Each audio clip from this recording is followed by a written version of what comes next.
सद्बुद्धि, सन्मार्ग और कार्य का संकल्प देना, अडिग रहे विश्वास तुम पर, ऐसा अंतः कर देना मेरे हृदय में आने में तुम्हें कोई संकोच न हो। हे गुरुदेव, मुझे नज़रों से दूर कभी न होने देना। हे गुरुदेव, मुझे नज़रों से दूर कभी न होने देना। नमस्कार, गायत्री चिंतन धारा के इस सतत प्रवाह में आपका स्वागत है। मित्रों, आजकल हम आंतरिक सूक्ष्म ऊर्जाओं की चर्चा कर रहे हैं। ऋषि प्रार्थना करते हैं, असतो माँ सद्गमय, तमसो माँ ज्योतिर्गमय, मृत्योर्माम अमृतंगमय। ऋषि ऐसी प्रार्थना क्यों करते हैं? प्रार्थना से ये बात स्पष्ट होती है कि हमें असत से खतरा है, हमें तमस यानी अज्ञान से खतरा है, हमें बार बार होने वाली मृत्यु से खतरा है। तो फिर इसका समाधान क्या है? इसका समाधान क्या है? ऋषि प्रार्थना कर रहे हैं ना कि हमें इन खतरों से बचाना है। तो इसका समाधान क्या है? इसका समाधान देता है अथर्ववेद का ये मंत्र। और इस मंत्र को हम प्राय उच्चारित करते रहते हैं, पर शायद इसके शब्दों पर हम उतना ध्यान नहीं देते। ये अथर्ववेद का मंत्र है, ओम स्तुता मया वरदा वेदमाता प्रचोदयन्ताम पावमानी द्विजानाम आयुः प्राणाम प्रजाम पशुम कीर्तिम द्रविड़म ब्रह्मवर्चसम मह्यम दत्वा व्रजत ब्रह्मलोकम। ये अथर्ववेद का मंत्र है, हम लोग प्राय इसको बोला करते हैं। और ये समाधान है किस बात का? उन तीन प्रार्थनाओं का, असतो माँ सद्गमय, तमसो माँ ज्योतिर्गमय, मृत्योर माँ अमृतम गमय। मतलब असत का समाधान इस मंत्र में है, तमस का समाधान इस मंत्र में है, और निरंतर होने वाली नाश की प्रक्रिया से बचने का समाधान इस मंत्र में है। अब इसका मतलब क्या हुआ? इसका मतलब ये कि इष्ट फल देने वाली वेद माता की स्तुति की ये बात है। कौन सी वेद माता? इष्ट का फल देने वाली, जो आप चाहते हैं वो फल देने वाली वेद माता की यह स्तुति है, ये स्तवन है, ये उसके अध्ययन करने की बात है। वेद माता का अध्ययन है ना। ऐसा करने से, अध्ययन करने से द्विजा नाम, वे जो द्विज बन चुके हैं, जिन्होंने दीक्षा ली है, उन्हें वेद माता पवित्र करती है, जिससे उनके भीतर वह शक्ति उदित होती है, प्रचोदयात् उदित होती है। वो महाशक्ति जो आयु देती है, जो हमें प्राणवान बनाती है, संतानें देती है, पशु देती है, कीर्ति यानी मान सम्मान देती है, पुण्य, यश, धनार्जन की विद्या, और ये सब देते देते अंत में हमको ब्रह्म शक्ति तक उपलब्ध करा देती है। ऐसी ये महाशक्ति है वेद माता। वेद माता ऐसी महाशक्ति है। उसका स्तवन, उसका अध्ययन और उसका आराधन यानी उसका आचरण ये करेंगे तब। तो समस्या थी, असतो माँ सद्गमय, तमसो माँ ज्योतिर्गमय, मृत्यु माँ अमृतम गमय। असत से बचना था, तमस से बचना था, विनाश से बचना था। तो यहाँ पर उनसे बचा भी गया है और ये सारी चीज़ें दी भी गई हैं। तो फिर बात यह है कि बात हमारे जीवन के लाभ हानि की है, इसलिए हमको इसको समझना पड़ेगा। केवल तोते जैसा बोल देने से नहीं बनेगा। हमें असत, झूठ, सांसारिक माया से खतरा है, तो इससे बचने के लिए हमें अज्ञान, भ्रम या भटकाने वाली शक्तियों से बचकर ज्ञान का उजाला और सत्य की शक्ति का सामर्थ्य मिले, ऐसी प्रार्थना ऋषि कर रहे हैं। ऐसी प्रार्थना ऋषि कर रहे हैं ताकि हम बार बार होने वाली मृत्यु की स्थिति से ऊपर उठकर अपने मूल, हमारा मूल क्या है? हमारा मूल है सच्चिदानंद स्वरूप। तो इससे ऊपर उठकर सच्चिदानंद स्वरूप को हम प्राप्त कर सकें, इसके लिए वेद माता से विधिवत यह सारा सामर्थ्य प्राप्त कर लेने का मार्ग ऋषि बता रहे हैं। हमारे ब्रह्मर्षि ने भी यही बताया है। अब जिन्हें विस्तृत ज्ञान चाहिए, साधना हेतु मार्गदर्शन चाहिए, उन्हें इसके लिए गायत्री महाविज्ञान का अध्ययन करना चाहिए, क्योंकि गायत्री महाविज्ञान का कोई विकल्प नहीं है ना। वहाँ से आपको पूर्ण जानकारी पूरी मिल सकती है। आज के इस सत्र में हम बस उन छोटे छोटे उपायों की दिशा में संकेत करने वाले हैं। उन उपायों को समझने का प्रयत्न करेंगे, जिसके लिए न तो आपको पैसा खर्चा करना है, न कोई अतिरिक्त समय देना है। हम तो गुरुदेव से बस यही प्रार्थना कर सकते हैं कि इस छोटे से चर्चा सत्र से जीवन में महत्वपूर्ण सकारात्मक परिवर्तन आ जाए। जो भी श्रोता हैं, जो भी सुन रहे हैं, उनके जीवन में सकारात्मक परिवर्तन आ जाए इस एपिसोड से। तो ठीक है, आज की बात शुरू करते हैं। ये भूमिका है कि ये बात जो कही जा रही है वो कितनी गंभीर है नहीं। तो मित्रों, पिछले सत्र में हमने देखा कि देव योनि, मनुष्य योनि, राक्षस योनि, प्रेत योनि, इन चारों योनियों के आकर्षण का केंद्र मनुष्य ही है। स्वस्थ मनुष्य का शरीर इन सभी के आकर्षण का केंद्र है। सबको मनुष्य का शरीर चाहिए, स्वस्थ है नहीं। विशेषतः उसका मन चाहिए, शरीर चाहिए, उसकी ऊर्जा शरीर। मनुष्य का क्या चाहिए? मनुष्य के मन पर अधिकार करना है उनको, और मनुष्य के ऊर्जा शरीर पर अधिकार करना है। क्यों? ताकि इसके द्वारा पूरे शरीर पर, पूरे मनुष्य के स्थूल शरीर पर कंट्रोल करके सारे भोगों का सेवन किया जा सके।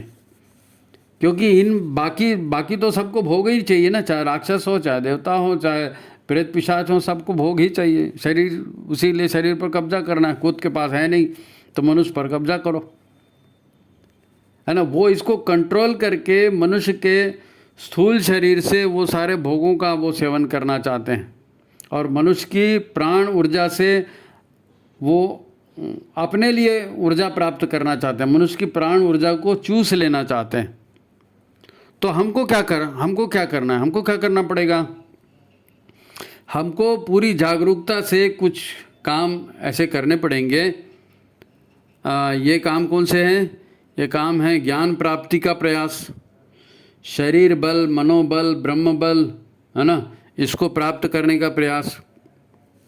और इसी का एक दूसरा पक्ष और है। एक तो बल प्राप्ति का प्रयास, और दूसरा पक्ष है कि अपने समय, अपने शक्ति, अपने साधनों के दुरुपयोग को रोकना, है नहीं।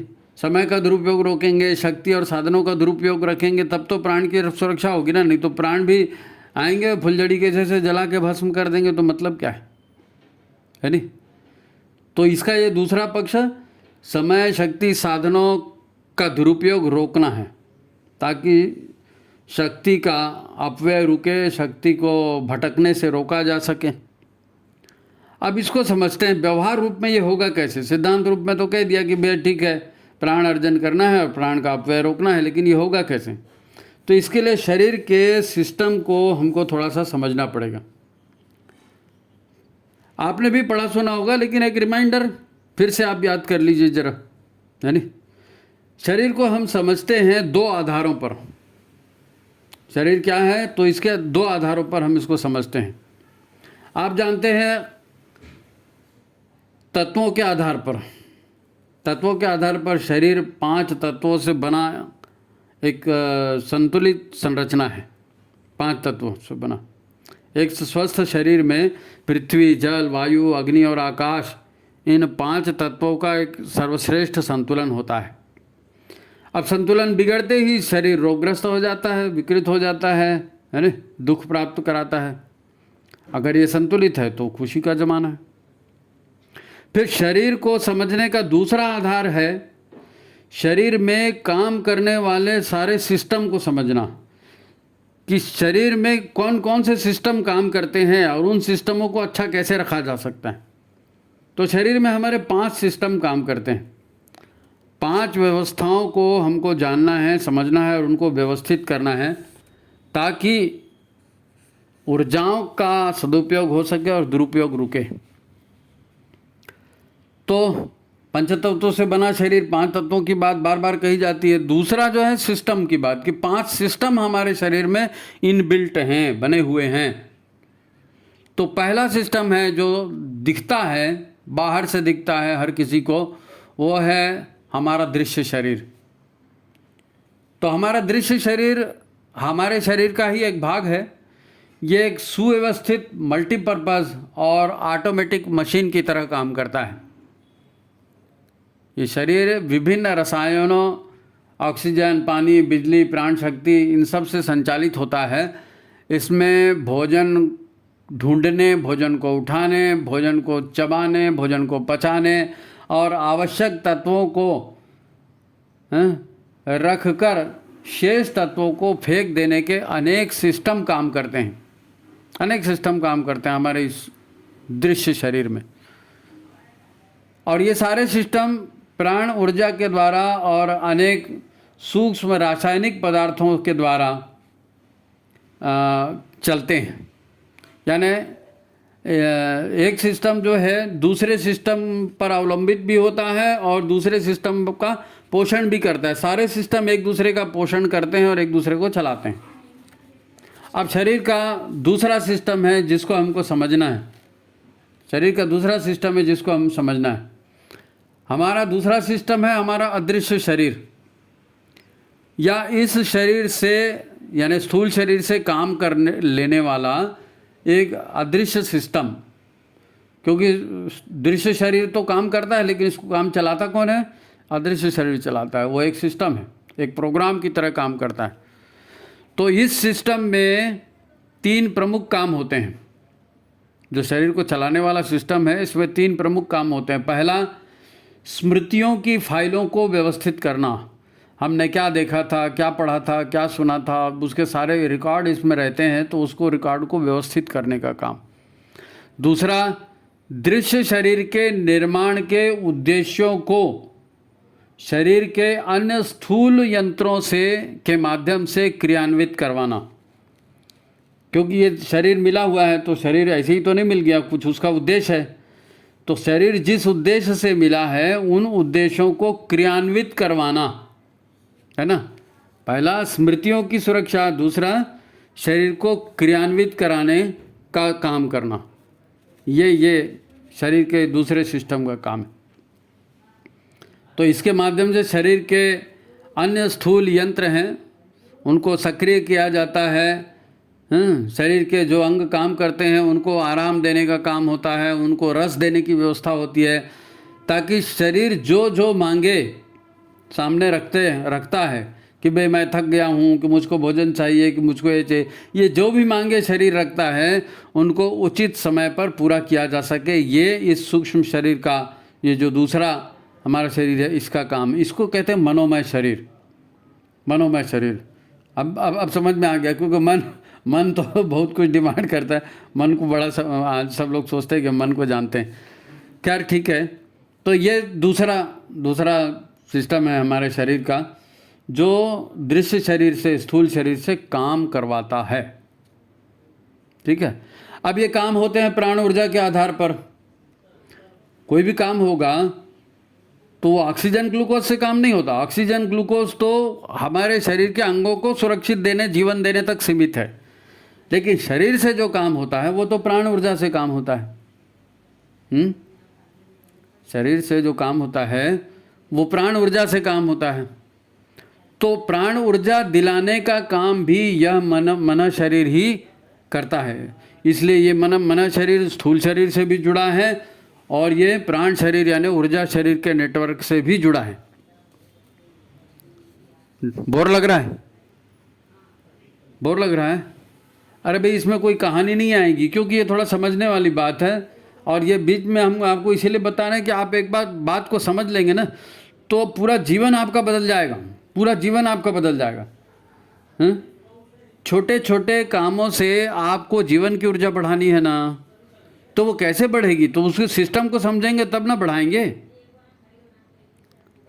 तो आप ध्यान से सुने, क्योंकि हम किसी व्यक्ति की अगर आरती उतारते हैं तो क्यों आरती उतारते हैं, क्यों दिन में 3 बार स्नान करते हैं, संध्या करते हैं, बालों को खुला क्यों नहीं छोड़ते, भगवान को भोग क्यों लगाते हैं, ज़मीन पर नंगे पैर क्यों चलने को कहा जाता है, ताली बजा बजा कर भजन गाने को क्यों कहा जाता है। ये सब काम शरीर से होते हैं ना, ये सब काम शरीर को होते हैं। और शरीर को फिर लोगों की नज़र लगती है, माने क्या होता है।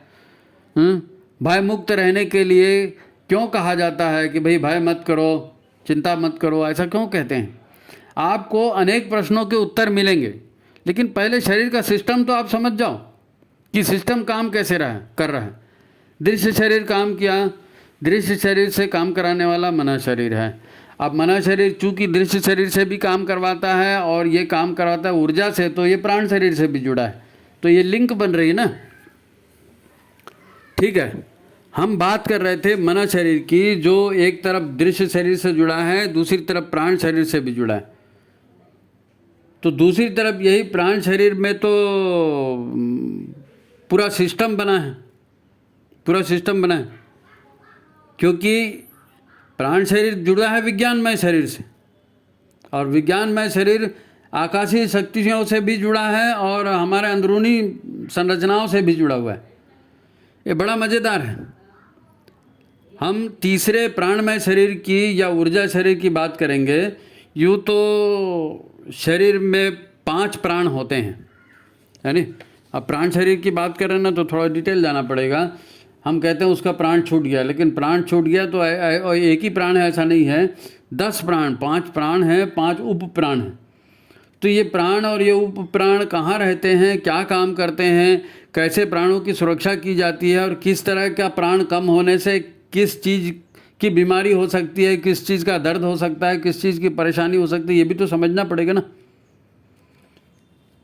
अब प्राण शरीर, प्राण शरीर जो है विज्ञानमय शरीर से जुड़ा हुआ है, हमने कहा ना, तो आकाशीय शक्तियों से भी जुड़ा है। तो एक बार थोड़ा सा प्राण शरीर को हम समझते हैं, है ना। तो प्राण के शरीर में 5 केंद्र हैं और 5 उप प्राण के भी 5 केंद्र हैं, है नी। अब इन प्राण के केंद्रों को प्राण वायु के केंद्र भी कहते हैं। प्राण को जनरली वायु से संबोधित किया जाता है, प्राण ऊर्जा है, लेकिन वायु के साथ इसको जोड़कर देखा जाता है। तो प्राण वायु के 5 केंद्र, 5 जोन बने हुए हैं शरीर में। मना शरीर इन्हीं से प्राण लेता है और दृश्य शरीर के अलग अलग अंगों को, अलग अलग सिस्टम को चलाता है। क्योंकि मन के पास प्राण कहाँ से आएगा, प्राण आएगा प्राण शरीर से। तो मन यहाँ से प्राण लेता है, उधर चलाता है। ये मैनेजर है ना, मालिक से ऑर्डर लेता है और नौकरों से काम कराता है, क्या नहीं। तो प्राण शरीर से 5 प्राण प्रमुख हैं, जो शरीर के हर सिस्टम को चलाते हैं। अलग अलग जोन में बटे हुए, एक एक जोन के एक एक सिस्टम को एक एक प्राण चलाता है। जैसे 5 मुख्य प्राण है ना, तो इनके जिम्मे शरीर के अलग अलग जोन बटे हुए हैं कि ये प्राण है इस जोन को देखेगा, ये प्राण है इस जोन को देखेगा। प्राण तो एक ही है, पर व्यवस्था की दृष्टि से, काम की दृष्टि से 5 प्राण कह देते हैं। अब सबसे पहला जो है प्राण, इसको प्राण ही कहते हैं। इसका कार्य क्षेत्र है हमारा चेहरा, इसका कार्य क्षेत्र है हमारा चेहरा। प्राण का कार्य क्षेत्र चेहरा, और चेहरे के 7 छेद, चेहरे के 7 छेद ये इसी प्राण के अंतर्गत आते हैं, है नी, उसी सिस्टम का भाग। तो ये 7 छेद मतलब 2 आँखें हो गई, 2 कान हो गए, 2 नाकों के छिद्र हो गए और 1 मुंह। ठीक है, ये 7 हैं, ये चेहरे के अंतर्गत आते हैं। ये प्राण इसको देखता है नी, प्राण इसको देखता है। यानी श्वास प्रश्वास की भी इसी से चलता है ना। शरीर के ये आंखें भी काम करती, कान भी काम करते हैं, तो ये प्राण के माध्यम से। दूसरा प्राण लेते हैं, इस प्राण को कहते हैं अपान वायु, इस प्राण को कहते हैं अपान वायु। अब इस अपान वायु के अंडर में शरीर का जो है वो पेट के नीचे वाला हिस्सा है, गर्भाशय है, रजवीर्य है, प्रोस्टेट ग्लैंड है, ये सारे जो सिस्टम है ये अपान वायु के, मल विसर्जन का है ना, अपान वायु के सिस्टम। इसके लिए प्राण ऊर्जा, ये सारे सिस्टम को चलाना है ना, ये सारे सिस्टम को चलाना है। प्रोस्टेट को चलाना है, वीर्य की ग्रंथियों को, गर्भाशय को, अंडाशय को, इनको सबको चलाने के लिए प्राण यहीं से जाएगा। कहाँ से? अपान वायु के माध्यम से। तीसरा प्राण है, उसका केंद्र है हमारे मध्य क्षेत्र। इस प्राण को कहते हैं समान। इसमें आता है पेट, लीवर, पूरा पाचन संस्थान, पेंक्रियाज, किडनी, ये सब जो काम करते हैं, इनके लिए ऊर्जा कहाँ से मिलती है? ये समान वायु से मिलती है, समान प्राण से मिलती है नहीं? बटा हुआ है ना सबका काम। तो इनका काम है भोजन को पचाकर पचे हुए भोजन की सप्लाई पूरे शरीर में देना। सब हर प्राण के पास कुछ सिस्टम है और हर सिस्टम का एक काम है, वो अपने अपने सिस्टम को सब लोग करते हैं प्राण से ऊर्जा लेकर के। तो चौथा प्राण है व्यान, व्यान प्राण। ये व्यान प्राण के शरीर की जैसे पांच प्राण हुए ना, तो ये 5 अलग अलग भागों में स्थित है। वैसे ही व्यान जो है ये प्राण के एक तरह से कहना चाहिए परिवहन तंत्र को पूरा देखता है। यानी प्राण हमारे शरीर में 72,000 नाड़ियों के माध्यम से काम करता है ना। तो इन 72,000 नाड़ियों के को संचालित करने वाला प्राण जो है, ये चौथा प्राण व्यान है। व्यान पूरे शरीर को प्राणों की आपूर्ति तो करता ही है, वहीं प्राण युक्त अगर भाव संकल्प हैं जिनके ऊपर काम नहीं हुआ है, आपने कुछ सोचा, कुछ करने का ठाना, अब उसमें प्राण जुड़ गया विचार के साथ, लेकिन वो काम नहीं हुआ, तो वो रिजर्व रहता है ना। कहाँ रिजर्व रहता है? ऊर्जा युक्त विचार है, वो 72,000 नाड़ियों में वो सुरक्षित होते जाते हैं, डिपॉजिट होते जाता है। बहुत सारी कामनाएं, इच्छाएं, वासनाएं जो तात्कालिक होती हैं वो 72,000 नाड़ियों में डिपॉजिट होती हैं, गांठें बनती हैं, उनकी गांठें, है ना। जब मर जाता है व्यक्ति तो ये सारी गांठें खुल जाती हैं। जीवित अवस्था में इस व्यक्ति की गांठें बनती है और इसमें ये ऊर्जा, क्योंकि ऊर्जा को सुरक्षित करने के लिए जगह चाहिए ना।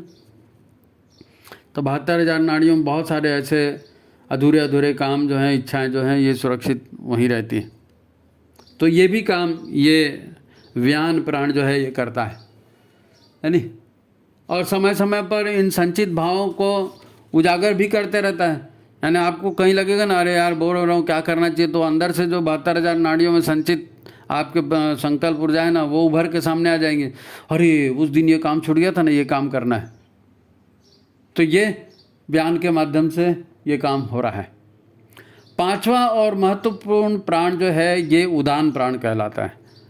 उदान प्राण, उदान वास्तव में केंद्र है ये, जो हमारी रीढ़ की हड्डी है ना, रीढ़ की हड्डी का क्षेत्र है उदान प्राण का कार्य क्षेत्र कहलाता है। यानी इसमें 7 चक्र आ जाएंगे, ईड़ा, पिंगला, सुषुम्ना, तीनों नाड़ियाँ आ जाएंगी, है ना, रीढ़ की हड्डी का क्षेत्र, है ना। यही प्राण अगली योनि में जाता है। जब हम मनुष्य शरीर छोड़ देता है तो 7 चक्रों के साथ और ये 72,000 नाड़ियों के साथ जो भी संचित वासनाएं, कामनाएं, उन सब को लेकर के जो अगले शरीर धारण करता है ना, वो यही प्राण है जो उसको लेकर के जाता है। कौन सा प्राण? उदान प्राण। ठीक है। कोई भी व्यक्ति प्राण छोड़ता है तो उदान प्राण के माध्यम से ही प्राण छोड़ता है। इस बात को शांति से ध्यान देकर समझे आप, है ना, क्योंकि मन शरीर और प्राण शरीर के अत्यंत महत्वपूर्ण 2 सिस्टम हमारे शरीर के हैं, वो उन पर इनका नियंत्रण होता है। और ये 2 सिस्टम हैं मन और इंद्रियों के माध्यम, मन और इंद्रियों का माध्यम, इस पर काम करना। और अगर मन दबाव, तनाव या भयग्रस्त है तो प्राण जो है, प्राण का संचय जो है वो इन दबाव तनाव को रिलीज़ करने का भी काम करता है। प्राण से ही वो सारे सिस्टम ठीक होते हैं। प्राणों का प्रवाह शरीर में ठीक नहीं है तो भी शरीर के अंग ठीक से काम नहीं करेंगे। तो प्राण का प्रवाह शरीर में ठीक से होना चाहिए, है ना। जितनी चाहे आप ऑक्सीजन ग्लूकोज दे दो, शरीर काम नहीं करेगा। शरीर तो प्राण से ही काम करेगा। तो ये 5 प्राण शरीर के 5 हिस्सों को देखते हैं और हर हिस्सा बेहतर ढंग से काम करे, इसकी जिम्मेदारी इन प्राणों पर होती है ना। और अगर प्राण आपके नहीं हैं, या प्राण आपके थक गए या कमज़ोर हो गए, या प्राण की सप्लाई बराबर नहीं हो रही है, तो क्या होगा? शरीर निष्प्राण हो जाएगा। चेतना सूख जाएगी। अशरीरी जीव ऐसे ही शरीर पर कब्जा कर लेते हैं फिर, है ना। शरीर कमज़ोर हो जाता है ना, शरीर की ऊर्जा नहीं होती है, तो बाहर से कोई निगेटिव ऊर्जा आ गई, नज़र लग जाती है ना किसी को, तो नज़र लग जाती है माने क्या होता है, नज़र लगने का मतलब है किसी अंग या किसी शरीर पर नकारात्मक भाव ऊर्जा का आक्रमण।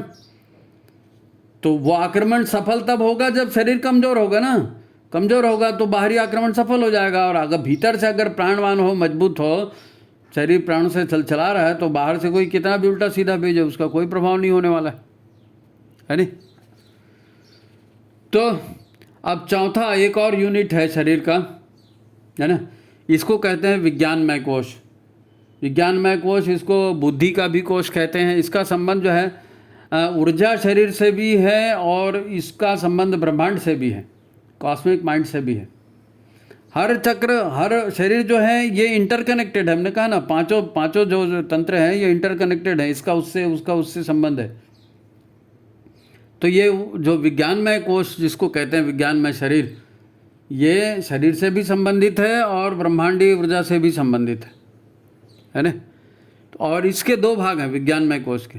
एक भाग है संस्कार बुद्धि का या संचित सनातन अनुभव का, क्योंकि जब से शरीर बना हुआ है तो बहुत सारे अनुभव लिए ना, तो उन सब का संचय भी इसमें होता है।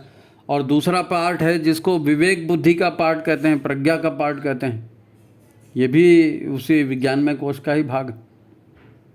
और पांचवा जो भाग है, पांचवा जो तंत्र है, पांचवा जो सिस्टम है, उसको कहते हैं आनंदमय कोश। आनंदमय कोश। अब ऐसा मत समझना कि आनंदमय कोश मतलब आनंद ही आनंद वहाँ है, नहीं। आनंदमय कोश में आनंद नहीं होता। आनंदमय कोश में आत्मा होती है जो उसका स्वरूप आनंदमय है नहीं, सच्चिदानंद स्वरूप है ना आत्मा। तो वो जहाँ सुरक्षित होती है वो पांचवा कोश है, वो पांचवा कोश। कहने को कह देते हैं आनंदमय कोश, वास्तव में ये कोश जो है आनंदमय नहीं है। आनंद तो आत्मस्वरूप है ना। और आत्म तत्व के चारों ओर जो कोश होता है, चारों ओर का जो घेरा होता है, जिससे वो आत्मा घिरी हुई है, किससे घिरी हुई है? अविद्या से घिरी हुई है, भ्रांत धारणाओं से घिरी हुई है, कामनाओं वासनाओं की ऊर्जा से घिरी हुई है, कर्मों के संस्कारों से घिरी हुई है। तो ये जो है ये आपका आत्मा को घेरने वाला ये अंतिम चक्र है ना। तो फिर ये रही हमारे शरीर की जटिल संरचना की संक्षिप्त जानकारी। अब हम समझ गए कि हमारे शरीर में सारा खेल प्राण ऊर्जा का है। चाहे शरीर के पांचों तत्वों को संतुलन रखने की बात हो, पृथ्वी जल वायु अग्नि आकाश का संतुलन संभालना है तो भी प्राण ही संभालेगा, और पांचों सिस्टम को संभालना है तो पांचों सिस्टम को भी प्राण ही संभालेगा। बिना प्राण ऊर्जा के सब बेकार है, किसी काम के नहीं। प्राण निकल गए तो शरीर मुर्दा है नहीं। तो आंतरिक पवित्र ऊर्जा का अर्थ है सकारात्मक विचार। हम कहते हैं ना भीतर की आंतरिक पवित्र ऊर्जाओं का संरक्षण, मतलब किसका संरक्षण? सकारात्मक विचारों का संरक्षण और प्रचुर मात्रा में प्राण की उपलब्धि। प्राण उपलब्ध होगा तब तो विचार काम करेंगे ना। तो प्राण को कमाना, प्राण का अपव्यय रोकना, हमको ये दोनों काम आना चाहिए। प्राण का अपव्यय रोकना भी उतना ही जरूरी है, नहीं तो जितनी कमाई कर रहे हो पूरी खर्चा हो जाएगी तो फिर प्राण बचेगा कहाँ? प्राण होता है वही तो जो है मूलाधार से सहस्त्रसार तक चेतना को ले जाता है ना। चेतना मूलाधार में व्यस्त रहती है तो काहे से जाती है? प्राण से ही तो एक एक चक्र का भेदन होता है, हर सहस्त्रसार तक चेतना जाती है ना। तो प्राणवान होना बहुत जरूरी। तो प्राण का अपव्यय रोकना और प्रचुर प्राण को कमाना, ये छोटी छोटी बातों से होता है। तो उन छोटी छोटी बातों को सीखना पड़ेगा, और ये तब सीखेंगे जब ये शरीर का सिस्टम याद रखेंगे, है नहीं। प्रकृति ने, देखो प्रकृति के आधार पर चलता है ना शरीर, तो प्रकृति ने प्राथमिकता किस बात को दी है? प्राथमिकता ये दी है कि जिंदा रहना। प्रकृति कहती है तुम जिंदा रहो, इसीलिए तो प्राण कहीं लगे ना लगे, शरीर को जिंदा रखने में पूरा प्राण खत्म हो जाएगा, लेकिन पुरजोर कोशिश करेगा कि शरीर जिंदा रहना चाहिए, है ना। और प्रकृति की दूसरी प्राथमिकता है कि जीवन श्रृंखला को बनाए रखना, है ना, एक पीढ़ी के बाद दूसरी पीढ़ी, इसलिए प्रजनन करना। तो शरीर जिंदा होना चाहिए, प्रजनन चलते रहना चाहिए, ये प्रकृति चाहती है।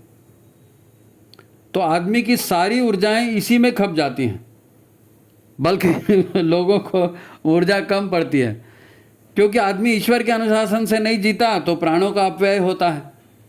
गुरुदेव ने पहला सूत्र यही दिया ना, ईश्वर को सर्वव्यापी न्यायकारी मानकर उसके अनुशासन में जिएंगे। तो अनुशासन में इसीलिए जिएंगे, जब अनुशासन में जियोगे तो प्राण बचेगा ना, नहीं तो प्राण बचेगा ही नहीं। तो अनुशासन में जीना, धर्म और न्याय के सहारे जीना, पेट की विकृति को, चिंतन की विकृति को बढ़ने नहीं देना। पेट की विकृति बढ़ती है तो चिंतन में विकृति लाती है, चिंतन की विकृति बढ़ती है तो पेट को खराब करती है, और दोनों खराब हो जाते हैं तो मन संस्थान खराब हो जाता है, ऊर्जा संस्थान खराब हो जाता है। अब मन संस्थान, ऊर्जा संस्थान खराब हुआ मतलब पूरा प्राण वहीं खप जाएगा ना, पूरा प्राण वहीं खप जाएगा, तो फिर प्राण बचेगा कहाँ फिर? जितना ईश्वरीय व्यवस्था के विरुद्ध चलेंगे प्राण उतना ज़्यादा नष्ट होगा, उतना ज़्यादा खपेगा। तो पहली बात तो यह है कि इसी के साथ प्राण को ये ना, प्राण की बचत हो गई। दूसरी बात यह है कि बाहर से हमारे शरीर में प्राण का अवशोषण ये भी बढ़ते रहना चाहिए, ये भी बढ़ते रहना चाहिए। बाहर से प्राण आएगा तब तो विकृत जीवन शैली और विकृत चिंतन शैली दोनों आत्महत्या के समान हैं। विकृत चिंतन भी नहीं करना है, विकृत जीवन शैली को भी नहीं अपनाना है, ईश्वर के अनुशासन में जीना है। नहीं जिएंगे तो आत्महत्या जैसा काम होगा ये, क्योंकि प्राण ही खत्म हो जाएगा ना, प्राण वही सब वहीं खप जाएगा, तो फिर कैसे करोगे? तो यही है वो छोटी छोटी बातें हैं, पर हम जो है ना अपने स्वभाव से काम करते हैं, अपने अहंकार से काम करते हैं, हमेशा छोटे छोटे अनुशासन तोड़ते ही रहते हैं। मेरे को तो ये अच्छा नहीं लगता, मेरा तो ये इच्छा है, मैं तो वो, तो अपने ही अपना इच्छा से चलते हैं ना, ईश्वर के अनुशासन को हमेशा तोड़ते रहते हैं। तो हमारे सिस्टम भी फिर एक एक करके खराब होते जाते हैं, क्योंकि सिस्टम बनाया ईश्वर ने, ईश्वर के अनुशासन में चलेगा। कंपनी गाड़ी बनाती है तो कंपनी के मैनुअल से उसको चलना है। अब हम उसको अपने सिस्टम से चलाते हैं, इसलिए एक एक सिस्टम खराब होते जाता है, और एक सिस्टम खराब होता है तो फिर वो आगे अनेक कई सिस्टमों को भी खराब करते जाता है, फिर सारा प्राण वहीं खप जाता है।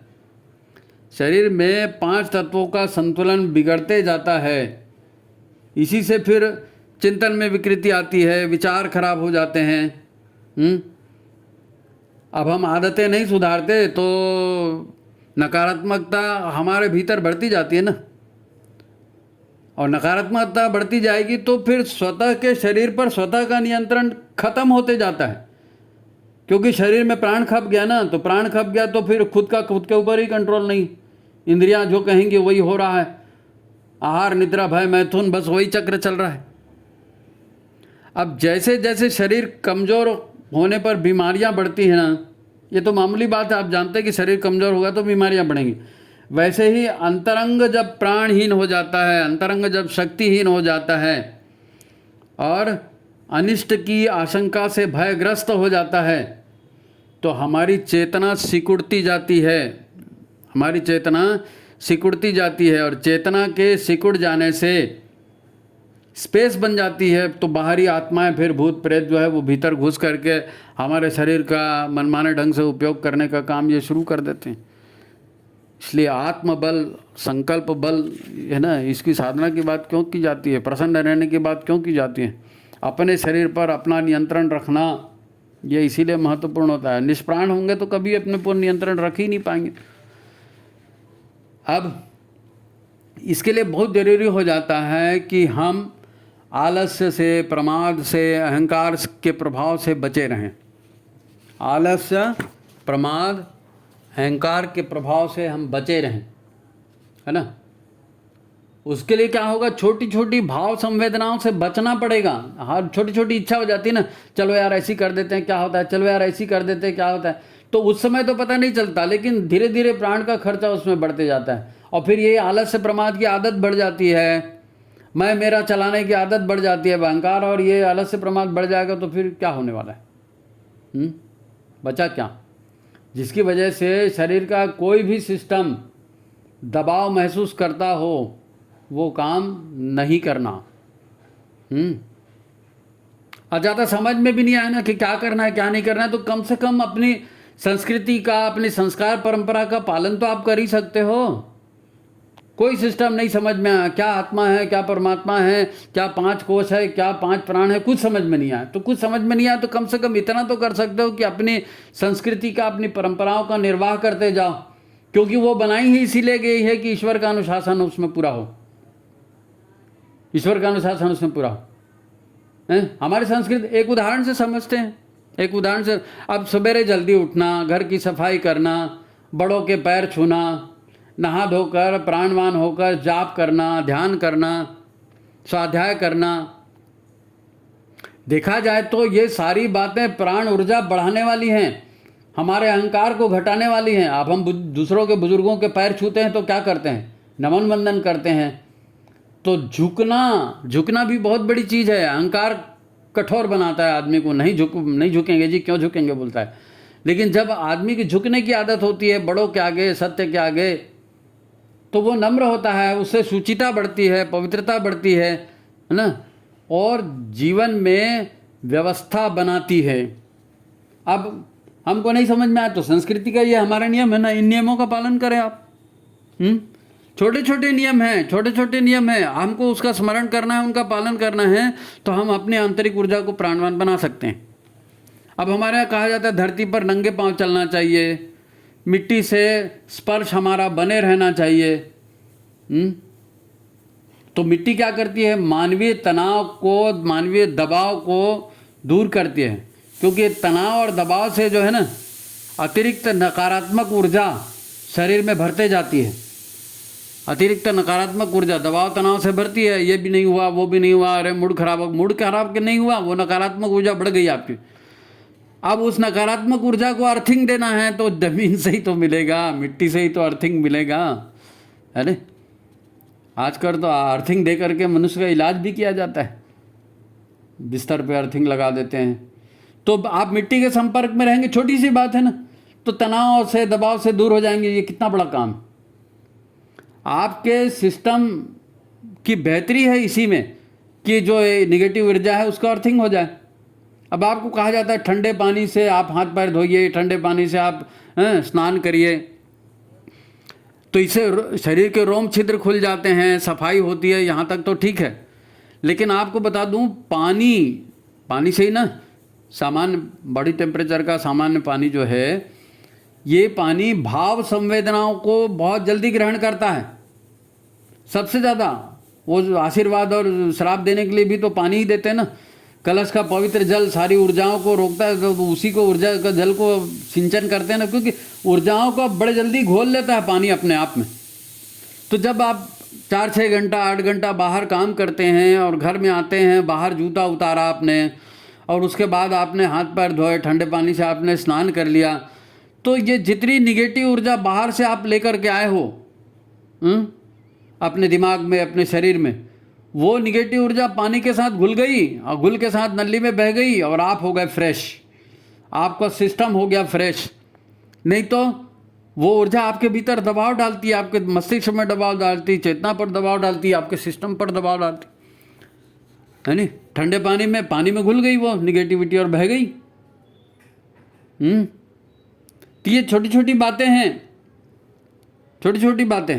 आप बाहर जूते चप्पल उतार देंगे, धुले हुए वस्त्र पहनेंगे, है नहीं, तो इसका अच्छा प्रभाव पड़ेगा, नकारात्मकता से मुक्त हो जाएंगे, तनाव से मुक्त हो जाएंगे।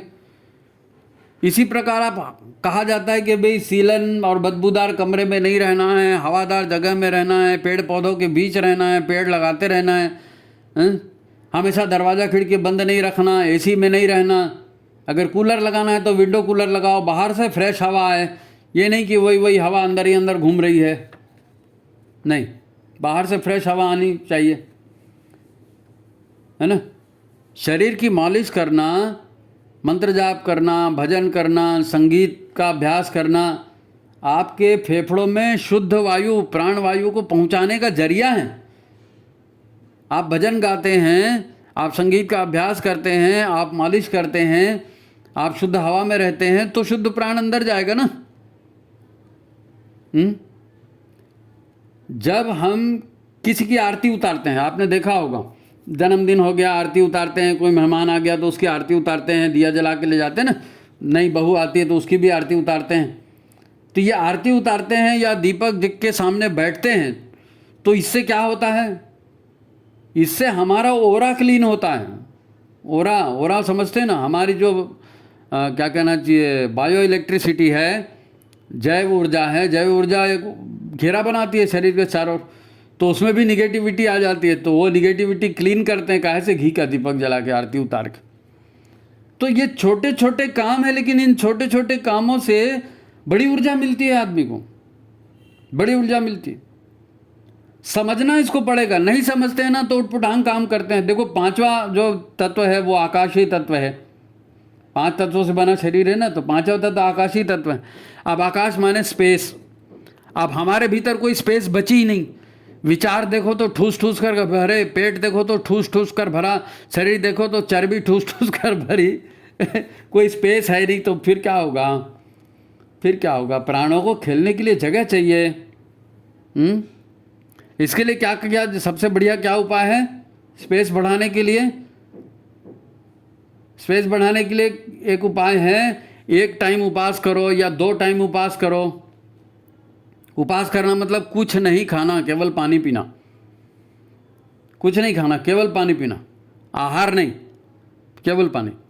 इससे शरीर के भीतरी सिस्टम की सफाई होती है। शरीर के भीतर जितने भी सिस्टम काम कर रहे हैं उनको अगर भीतर से साफ करना है तो उनको रेस्ट देना पड़ेगा, उनमें जल की मात्रा पहुंचानी पड़ेगी, उनमें प्राण की मात्रा पहुंचानी पड़ेगी। लेकिन ये जब आप आहार लेना बंद करोगे तब तो, इधर आहार चालू है तो कैसे होगा काम? आहार लेना बंद करेंगे, है नहीं? इसका बड़ा अद्भुत प्रभाव होता है। इस प्रक्रिया को जो है ना ऑटोफिजी कहते हैं। ऑटोफिजी, अंग्रेजी में इसको ऑटोफिजी कहते हैं। जब आप उपवास करते हैं, कुछ खाते नहीं हैं, केवल पानी पीते हैं, तो शरीर के कोने कोने में जो भी जहरीले अनुपयुक्त डिपॉजिट होते हैं ना, वो शरीर को छोड़ देते हैं, पानी के साथ शरीर के बाहर निकाल दिए जाते हैं। इसीलिए जल उपवास किया जाता है।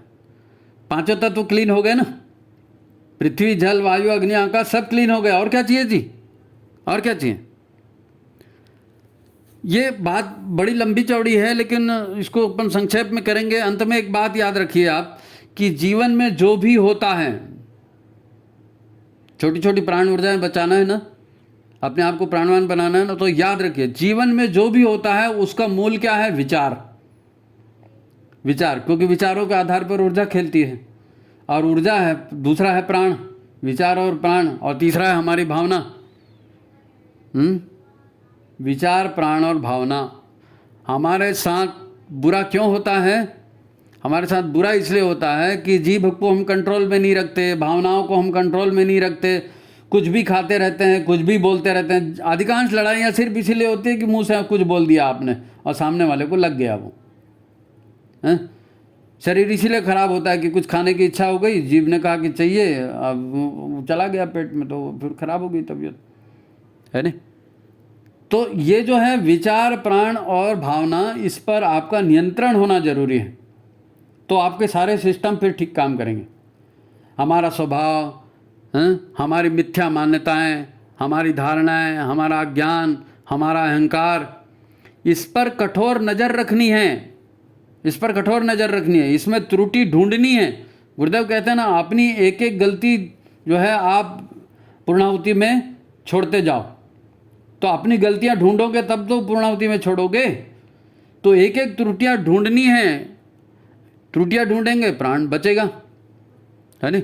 और आपका अंतरण शरीर ठीक होगा। नहीं तो एक सिस्टम खराब होगा, फिर वो सिस्टम ओवरलोड हो जाएगा, वो दूसरे सिस्टम को खराब करेगा और फिर वो चक्री चलेगी।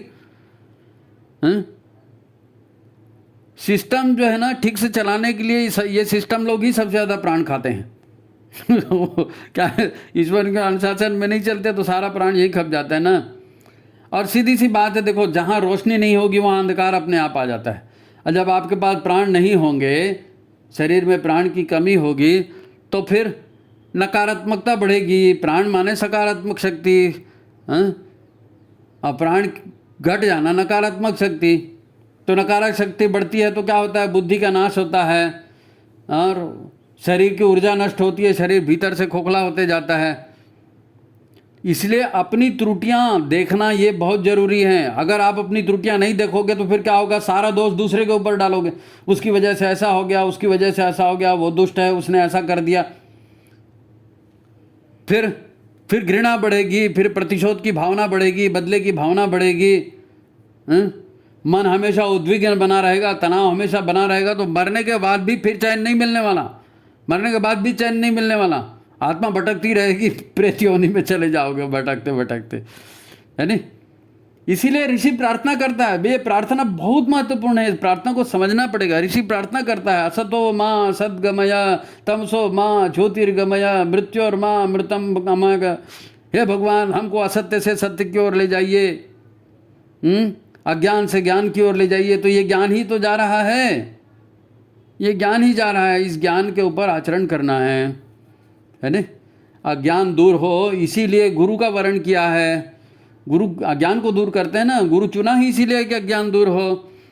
गायत्री का जाप है, व्रत है, अनुष्ठान है, ये सब अंतरंग की नकारात्मकता को दूर करने वाले, प्राण ऊर्जा को बढ़ाने वाले, प्रज्ञा को बनाने वाले साधन हैं। ये सब छोटी छोटी बातें हैं। बहुत लंबा विषय है ये, कहने को देखा जाए तो बहुत कुछ कहा जा सकता है, लेकिन अपने वीडियो की जो है एक सीमा है, समय सीमा। वीडियो ज़्यादा बड़ा नहीं हो सकता। संक्षेप में काफ़ी कुछ यहाँ पर आपको बताया गया है। मेरे ख्याल से ये मन और ऊर्जाओं का शायद चौथा भाग है ना? तो जिन्होंने इसके पहले के भाग नहीं दिए हैं, नहीं देखे हैं, उनकी लिंक हम डिस्क्रिप्शन में दे देंगे। और आप फुर्सत से बैठ करके सत्र लगा के चारों लिंकों को, पांचों लिंकों को, जितने भी वीडियो जा रहे हैं इनको ध्यान से सुनिए। जीवन की सफलता के लिए बहुत ज़रूरी है ना? अगर आपको ये अच्छा लगता है तो इसको लाइक करिए, इसको शेयर कीजिए और अपने कमेंट कीजिए। क्या समझ में आया, क्या समझ में नहीं आया, आप कैसा चाहते हैं, आप कमेंट करो। व्हाट्सअप नंबर इसीलिए दिया जाता है, व्हाट्सअप में कमेंट करना है ना? विचार क्रांति का आंदोलन है। गुरुदेव माता जी यही चाहते हैं, असतो माँ सद्गमया, स्तुता मया वरदा, यही तो मूल है जी हमारा, और क्या है? तो ठीक है, ये गुरु का प्रसाद है, आपको फलित हो, आप इसको ग्रहण करें, इसके अनुसार अपना जीवन चलाएं। इसी शुभकामना के साथ आज की बात समाप्त करते हैं। लाइक करिए, शेयर कीजिए, है ना? ठीक है, सभी को प्रणाम, नमस्कार।